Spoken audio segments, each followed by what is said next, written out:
Hello crafters, welcome to George Crafts. Today I am bringing you the second video in our Harry Potter Knit Your Own Hat series. Thank you for everybody who's got in touch asking me to make the second video. I know it's been a long time coming.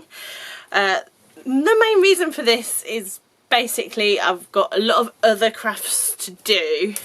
And if I'm being completely honest, I have found this rib the most tedious thing in the world to do. Knit one, purl one, changing the side of your needle that the yarn is on, every stitch takes a really long time. And to do it for 16 centimetres is just a little bit mad.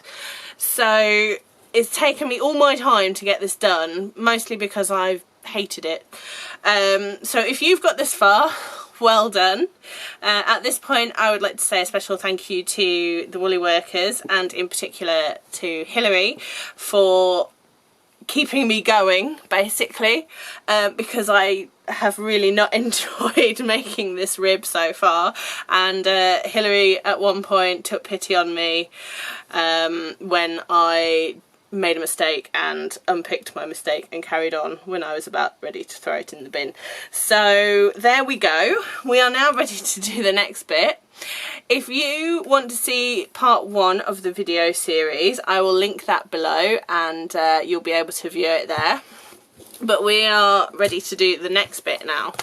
So after you have done your rib, you are going to do stocking stitch. Now that is where you knit a row and then purl a row and then knit a row and then purl a row, and it should work up a lot quicker than the rib. So to do knit stitches, you just pop the needle behind, wrap the yarn around and pull your stitch off. So do this all the way along and you'll see how much quicker it is than doing the rib, for which I am eternally grateful, because I really do think I might scream if I have to do any more rib. It wouldn't have even been so bad if it was knit 2 purl 2, because then at least you could build up a bit of momentum. That's me trying to do more ribs. But knit 1 purl 1 was just completely tedious.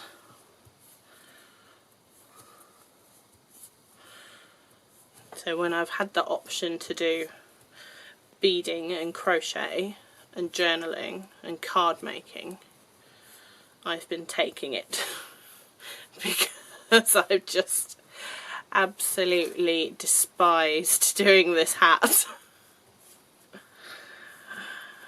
But now we've done the rib, it'll be a lot quicker and it won't be nearly so boring and tedious, even though it's still the same stitches. It's going to make up a lot quicker than it has done, which is nice.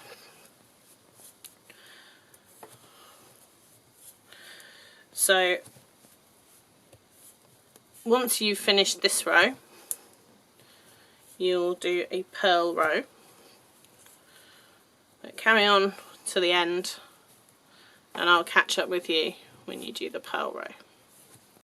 Okay, so once you've done a row of knit, you're going to turn over and you're going to do a row of purl.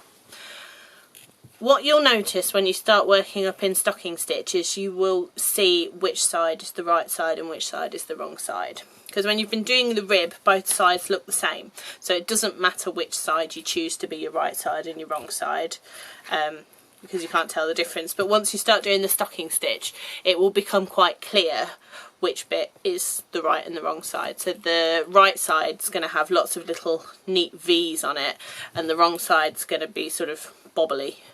So I'll show you how to do a purl row. So put your needle in the front of the stitch, wrap the yarn around, and tied myself in a knot, pull back. So I'll show you again. Needle through the front, wrap the yarn around and pull back. front, yarn around, pull back, front, yarn around and pull back, and just do that until the end of the row, and I will catch up with you again once you've finished the row. So I've done a few rows of my stocking stitch now, and I just wanted to show you the difference between the right and the wrong sides. So up to this point here, this is all the rib. Okay, from here downwards. From here upwards is the stocking stitch. So you can see the bobbly effect. That's the wrong side, and if I turn over, you can see you've just got these nice little V shapes going along your work. So that's how you tell the difference between the right and the wrong side. So to finish off your stocking stitch, just go backwards and forwards with alternate rows of knit and purl, and I'll catch up with you when we're ready to change colour. Okay, so by now you've done the right number of rows of stocking stitch and you're ready to make your first colour change. So I'm going to show you how to do that. So you take your second colour, leave yourself a nice long tail, okay, because you don't want it to unravel. Pick up your knitting, don't break off this yarn, because I'll show you how to carry that up the side of your work. So pop your needle through as you normally would, and then take your new colour with your long tail and slide that onto your needle. And then just work with your new colour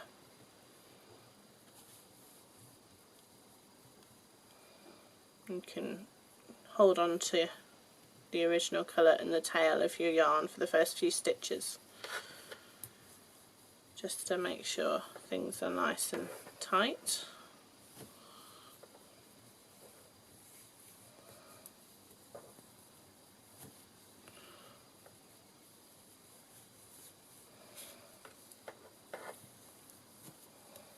And just keep working in stocking stitch.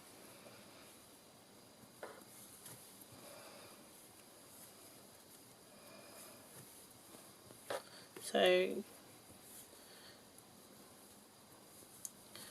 do a row of knitting and a row of purl, and then I'll catch up with you again to show you how to carry your yarn tails up the side of your work. So by now you've done the first 2 rows in your second colour, so I'm going to show you how to carry the red yarn up the side of your work. So pop your needle through your first stitch as you normally would do, and then you've got the yarn that you're working with, then you've got the tail of your yellow yarn or your second colour and the red yarn. Lift the tail and the red yarn up, pass the yarn you're working with underneath those 2, and then wrap the yarn around the needle and make your stitch.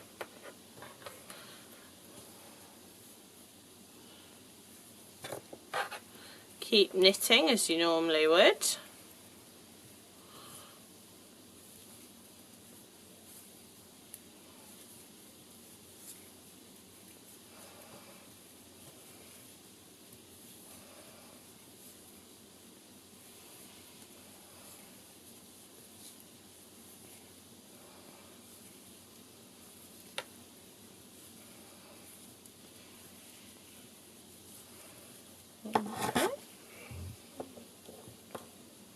And then just give the tail and the yellow yarn a bit of a tug to make sure everything's nice and tight.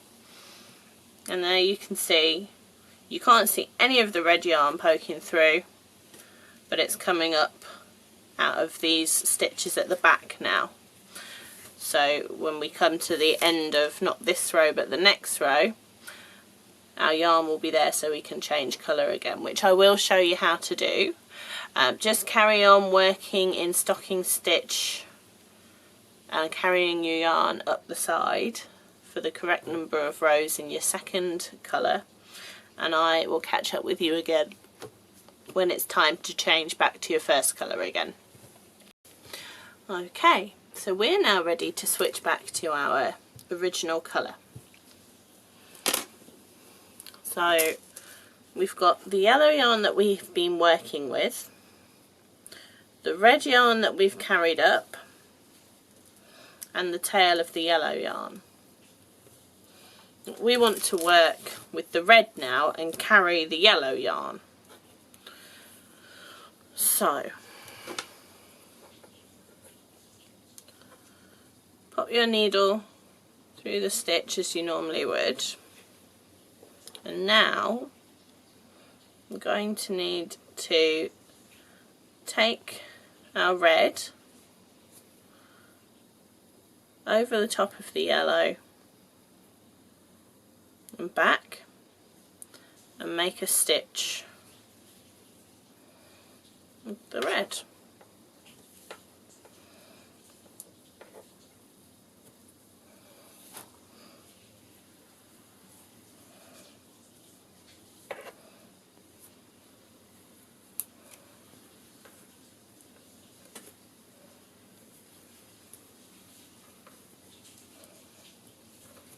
Okay.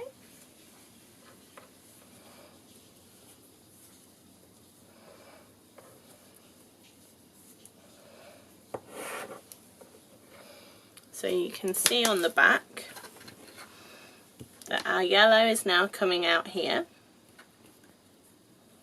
and we're carrying the yellow up the side while we work with the red yarn. So carry on making your stocking stitch rows and changing the colour. Remember to carry the yarn up the side of your knitting. And that's the end of this video. What we will cover next time is the shaping. So have a go at doing your stripes. If you've got any problems, get in touch with us either in the comments under the video, or you can find us on social media. We're on Facebook and our tag is @GeorgeCraftsBlog, all one word. And we're also on Instagram, which is @George_crafts. You can send us a message on there and we would love to see any pictures of what you've been making. In the meantime, if you enjoyed this video, make sure you give us a like, and if you subscribe to our channel you can turn on post notifications clicking the bell icon underneath this video on YouTube. By doing that it will give you updates on when we release new videos and when we put anything out on our YouTube channel. So thank you very much for joining me and good luck with your stripe work, and I will see you again next time. Take care, bye bye.